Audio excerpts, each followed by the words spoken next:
Assalamualaikum warahmatullahi wabarakatuh. Perkenalkan, nama saya Ahmad Ridwan, FK1 PPG Batch 1 tahun 2022 dari UIN Maulana Malik Ibrahim Malang, dengan mata pelajaran fikih kelas 8 bab 7 semester 2 dengan materi halal dan haramnya makanan. Apakah anak-anak sudah siap? Sebelum masuk ke pendalaman materi, maka Bapak akan membacakan kompeten dasar, yaitu meyakini manfaat mengkonsumsi makanan yang halal dan thayyibat dan mudarat mengkonsumsi makanan haram. Indikatornya: 1. Membiasakan mengkonsumsi makanan halal. 2. Menunjukkan sikap tunduk dan patuh kepada Allah dengan menghindari makanan haram. 3. Menunjukkan adab yang baik ketika makan atau minum. Baik anak-anak, mari kita masuk ke pendalaman materi. Dasar hukum makanan halal. A'udzubillahi minasyaitonirrajim. Bismillahirrahmanirrahim. Wa kulu mimma razaqakumullahu halalan thayyiban wattaqullaha allazi antum bihi mu'minun, yang artinya, dan makanlah dari apa yang telah diberikan Allah kepadamu sebagai rezeki yang halal dan baik, dan bertakwalah kepada Allah yang kamu beriman kepadanya. Quran Surah Al-Ma'idah 5 ayat 88. Jadi, sesuai ayat tersebut, Allah telah menciptakan segala sesuatu yang ada di muka bumi ini untuk memenuhi kebutuhan manusia. Oleh karena itu, kita sebagai manusia harus dapat memanfaatkan dengan sebaik-baiknya. Pengertian makanan halal. Makanan halal adalah jenis makanan yang boleh dikonsumsi oleh manusia berdasarkan syariat Islam. Macam-macam makanan halal. 1. Halal karena zatnya. 2. Halal karena cara memperolehnya. 3. Halal karena cara memprosesnya. Dari macam-macam makanan halal tersebut, maka akan menjelaskan item-item yang pertama, yaitu halal karena zatnya. Makanan yang halal karenanya bentuk zatnya atau bahan dasarnya tersebut.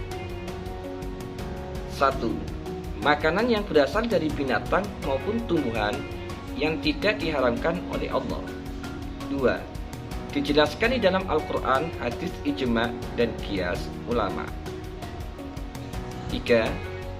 Bermanfaat bagi pertumbuhan, kesehatan manusia, tidak merusak badan, akal maupun pikiran. 5.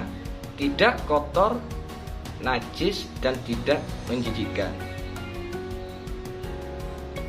Sesuai gambar tersebut yang saya sudah cantumkan, itu sesuai dengan halal karena zatnya. Item yang kedua, halal karena cara memperolehnya. Pada dasarnya, semua makanan adalah halal, dan apabila zatnya halal, maka makanan dapat menjadi halal tergantung bagaimana cara memperolehnya. Makanan halal dapat menjadi haram apabila diperoleh melalui hasil mencuri, melakukan perbuatan menipu, hasil riba maupun korupsi, dan lain sebagainya, sesuai dengan gambar yang tercantum. Ada yang mencuri, itu ada gambar uang dan tikus, dan ada gambar bunga bank dan riba. Item yang ketiga yaitu halal karena cara memprosesnya. Apabila makanan sudah diperoleh dengan cara halal, dengan bahan baku yang halal pula, jika makanan tersebut diproses dengan menggunakan sesuatu yang haram, misalnya alat masak yang bekas digunakan untuk memasak makanan haram, atau bahan-bahan lain yang tidak diperbolehkan atau diharamkan untuk dikonsumsi, maka makanan tersebut bisa menjadi haram sesuai dengan gambar tersebut. Itu sesuai dengan cara memprosesnya, yaitu dengan cara penyembelihan. Cara penyembelihan tidak sesuai dengan syariah, ya juga bisa dagingnya itu haram. Nah, kalau begitu sudah jelaskan kan anak-anak? Jadi makanan dan minuman yang kita konsumsi tidak asal mengenyangkan perut saja, akan tetapi harus halal dan baik. Karena itu kita harus berhati-hati dan pandai memilih dan memilah mana makanan yang halal dan mana makanan yang haram. Selanjutnya, hikmah mengkonsumsi makanan halal. Mengapa Allah SWT dan Nabi Muhammad SAW menyuruh umat Islam agar memilih makanan yang halal untuk dikonsumsi dalam kehidupan sehari-hari? Pastilah ada hikmah dan kelebihan yang dapat membantu manusia untuk menjalani kehidupannya sebagai hamba Allah Subhanahu wa taala dengan cara yang lebih baik. Di antaranya mendapat kesehatan hati dan jasmani. Kalau sudah mengkonsumsi makanan halal haram, yang pasti hati dan jasmani menjadi sehat. Dan supaya doa dikabulkan oleh Allah SWT, dijauhkan dari siksa api neraka, dan juga makanan yang halal bisa menumbuhkan perbuatan yang baik. Selanjutnya, adab ketika makan dan minum. Islam mengatur semua kehidupan kita dengan sangat sempurna. Bahkan dalam hal makan dan minum pun Islam mempunyai aturan dan adab tersendiri yang seyogyanya dijaga oleh setiap muslim. Adapun adab ketika makan dan minum, di antaranya 1. Berniat makan dan minum. Dengan niat makan dan minum untuk menambah kekuatan agar dapat menjalankan aktivitas dan ibadah dengan baik. Yang kedua, tidak makan dan minum secara berlebihan. Yang ketiga, makan dan minum dengan teratur, baik pagi, siang, dan malam. Yang keempat, makan dan minum sambil duduk.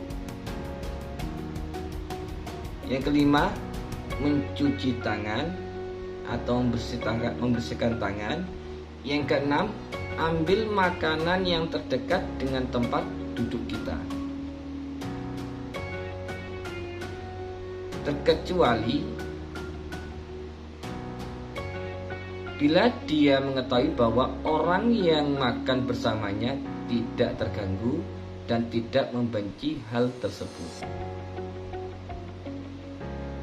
Yang ketujuh, menggunakan tangan kanan. 8. Membaca doa sebelum makan,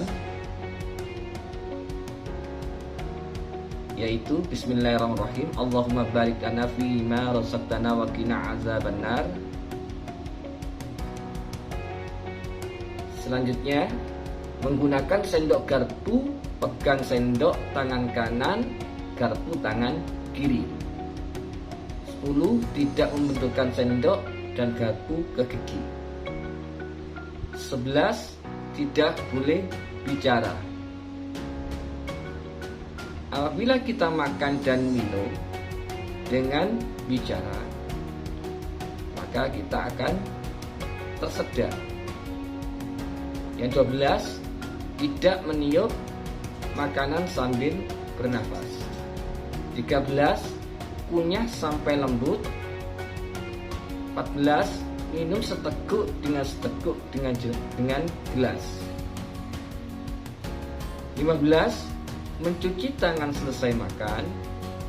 16, membaca doa selesai makan.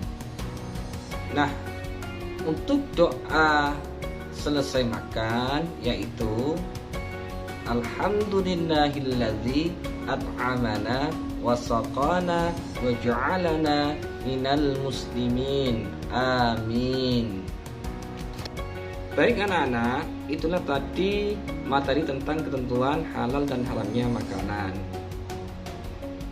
Apabila ada pertanyaan-pertanyaan, kalian cantumkan dalam kolom komentar. Sekian dari saya, terima kasih. Assalamualaikum warahmatullahi wabarakatuh.